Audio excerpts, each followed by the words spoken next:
Hey guys, it's Idette. I asked you guys on Instagram to ask me some assumptions, and I have so many assumptions, like I could scroll. So the first assumption, it's more of a question, says, did you ever get in trouble when you were in school or at home? So I actually did. Basically, there's this one time when I was in high school, and wait, no, it wasn't high school, it was middle school. So I was in middle school, and this girl bullied me so bad. Like, we were best friends, but she was jealous because I became best friends with my now best friend, my entire childhood best friend, which is Allie. You guys know my Allie, love her. We still talk, and it's not every day, but we know that we're best friends. You know when you have that best friend, and that best friend stays with you for life, and you just like know that you're best friends. You don't have to talk every second of the day. You can literally like talk in the next like 2 weeks or like even months and be right in the same place where you left off, and it's not awkward. It's just same vibes, immaculate.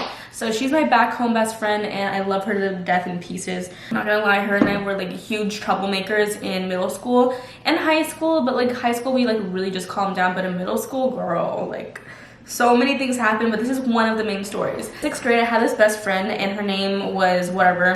We were best friends all throughout like my move to this new elementary school, and so I just kind of like, you know, we were one, and everyone knew us like as the shy best friends. And we go to middle school, and then I meet Allie. I went to elementary school with her too, so we all went to elementary together, but we never talked. Allie and I finally got introduced by like another friend, but I had already seen Allie like biking to school like I would, so I always kind of like would look at her from across the street riding her bike, like wanting to be her friend. We got introduced to each other, and we like formally started to like actually talk to each other like actual friends and not just like see each other. So we started like talking more, we started hanging out, and then kind of like at the end-ish of 6th grade we became like this, but like in 7th grade we were like locked in, like we were best friends, and we never like got to a point where we said, oh, we're best friends. We just knew we were best friends, and it was just like instant like that. We both had the same personalities, and we became really close, and then at one point it was kind of like the three of us were like really close friends. So it was me, my old best friend, and Allie would bike to school together. We would say, oh, we're gonna meet over the hill and we're gonna go to school. So then my ex-best friend got really jealous because I also became best friends with Allie, but like Allie and I were kind of like becoming closer because Allie was like really outgoing. She had no filter, like she was just like boom, like bubbly. Like she did not care what anyone thought about her. She was just herself, and I loved that about her. And I felt like my ex-best friend was kind of like a little bit more reserved, and she was like very judgy and like kind of a B word, and so it was just like, okay, I can't.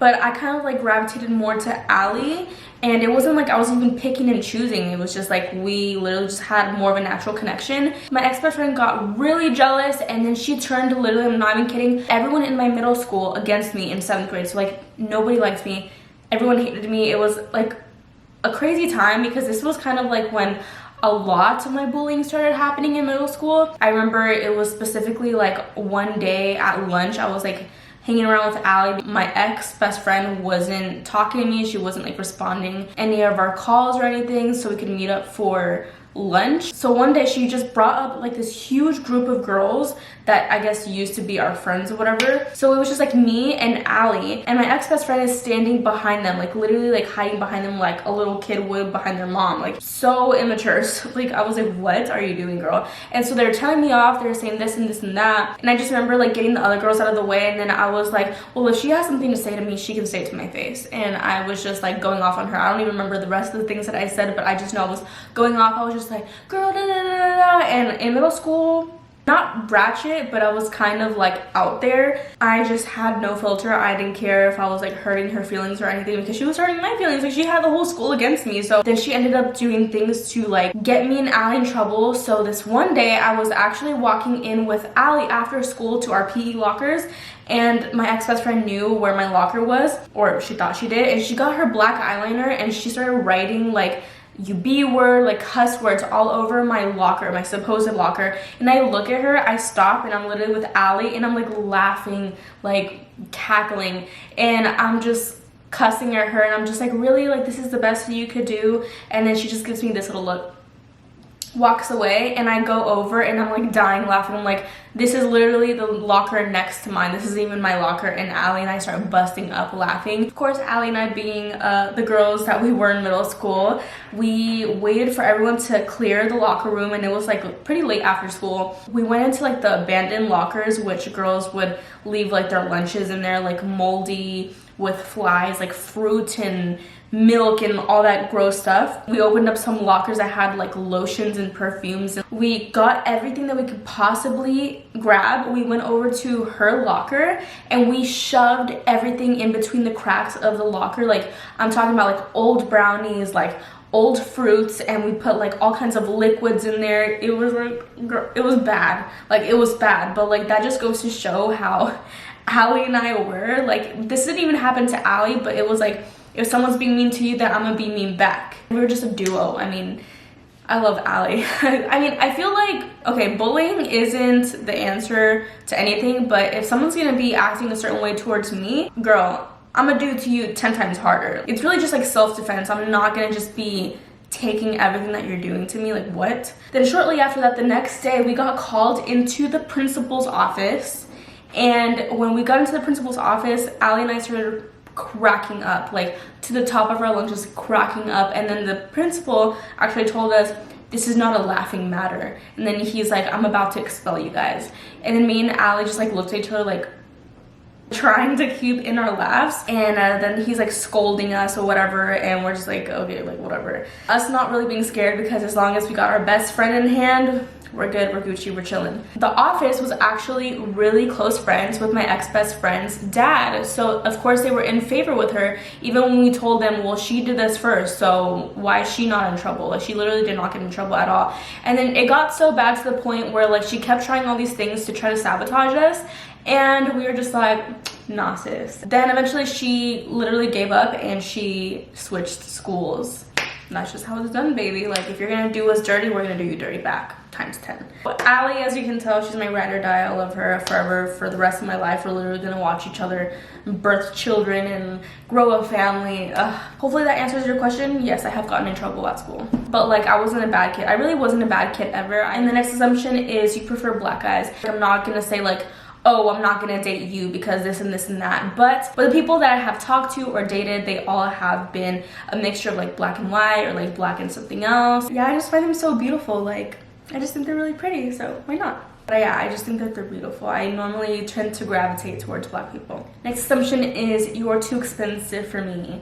A lot of people think that I'm very bougie and like I only want expensive things. I don't mind. If you want to treat me, you can treat me. But I'm not gonna be saying like, oh, for Christmas I want you to get me a Louis bag, and I want you to get me some Balenciagas, and I want you to get me a Gucci backpack. And I'm not gonna be like that. You can get me whatever you want as long as it comes from the heart. Like, you don't even have to get me anything, but I mean, it's nice. I'm not gonna be picky and choosy about that, you know? I mean, I don't mind a bag. I love being spoiled, yes, but I'm not gonna be a brat about it. Next assumption, you eat hot Cheetos for breakfast, lunch, and dinner. Do not ever disrespect me like that ever again. I remember those super loud girls in school that literally were hot Cheeto girls. Like, you just knew who the hot Cheeto girls were. They always were so loud in the morning for no reason. Like, I went to school with like literally all hot Cheeto girls. I don't know, I'm just scared of those kind of people. I always did not make eye contact because they'd always be like, what you looking at, huh? Like, I don't know, always so aggressive for no reason. Next assumption is you look mean. I get that a lot. I don't know what it is. I think I just have like a resting bee face. I mean, I don't really blame anyone because this is like my resting face. I normally, if you come up to me and you're not a male that's being creepy, I will be super nice. I'll be like, hi, like, how are you? And I thought you were gonna be mean before I met you. Like, you just look so mean. And then they're like, but when I met you, you're just so bubbly and nice and funny. And I love being called funny. I think it's like top tier compliment. Next assumption is you have a lot of friends. No, I do not. Really, I only have like probably like 3 real friends. But yeah, all the people that I'm close with are my best friends. I don't think it's a problem. I think it's drama free. Next assumption, you got lip fillers. I did get lip fillers, and it's not anything to really assume. I've made videos about it. I've probably made 3 videos on my vlog channel. Next assumption is no new friends 2021. No, I disagree with that.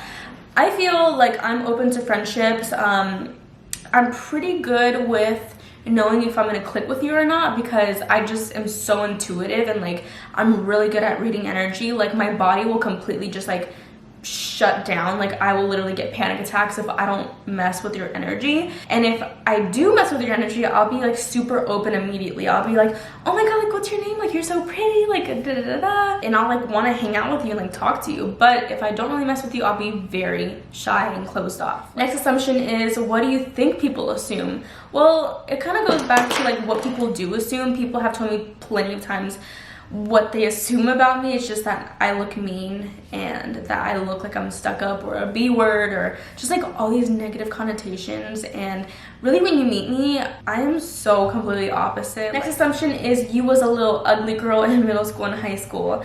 I don't think I was ever ugly. I feel like we all had awkward stages, but I was never ugly. I've always been such a cute little kid. Next assumption is you moved out of your home early because you wanted freedom. I moved out of my house when I was 19, so I started living in LA when I was 19 and I was turning 20 the next month. I mean, it wasn't fully because I wanted freedom. It was mostly because I was getting so many PR packages. This was like in the middle of like when I just really started like building my YouTube presence. Like, it was just like, yeah, I'm a content creator at this point. But I was getting so many PR. Like, my studio was literally built in my parents' living room. Felt like I was taking up so much room and I felt so bad. Like, of course I was paying like some rent, just felt like I was taking up so much room, and it made me feel uncomfortable. Even though my parents never like guilted me about it, like they always like supported what I did, I just felt like I needed to get my own place. We were having visitors, like we shouldn't have like my whole literal like camera and like whole setup right there. I shared a room with my sister and my brother had his own room, and I just felt like I was kind of suffocating her. I wasn't really, but like she would get like a little bit upset the fact that I would put things in places where she didn't want them to be. But then also, I do have Mexican parents, so I was really never allowed to really do anything. I mean, even when I was moved out, I wasn't really allowed to do things, but that's just like a Hispanic thing, I think. Next assumption is you got pretty feet. And I've been told by everyone that I've met that I do have pretty feet. So I don't know, I don't personally like feet, but I wouldn't say my feet are ugly. I think they're pretty cute. Next assumption is you're super shy at first, but once you get to know you, you are crazy and weird. Very true. Like I was saying about energy, like if I immediately like you, you will immediately see how I am 1000%. I mean, I'm not gonna give you my all the minute that I meet you because I just don't do that. But you will see how funny and like weird and crazy that I am. Next assumption is you're a bad bee, but you hella sensitive. Yes, sir. That goes back to my Cancer-ness. I'm very empathetic. I feel for people like, ugh. Or like if something happens to me, I just feel like it's the end of the world. I just have these moments where like I'm just feeling like, ugh, like I'm just so sad, like, emotional. And then all of a sudden I'm like, wait, girl, I don't know why I was tripping. But that is it for my assumptions video, guys. Thank you guys so much for watching. All right, guys, I'll talk to you guys very soon.